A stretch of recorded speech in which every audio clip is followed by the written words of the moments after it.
என்னை நோக்கி கூப்பிடு என்றீர். இன்னல் துன்ப நேரத்திலும் என்னை நோக்கி கூப்பிடு என்றீர். இன்னல் துன்ப நேரத்திலும் கருத்தாய் விசாரித்து என்றும் கனிவோடு என்னை நோக்கிடுமே.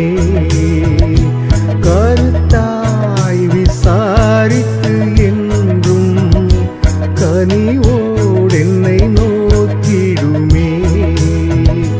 திருப்பாதம் நம்பி வந்தே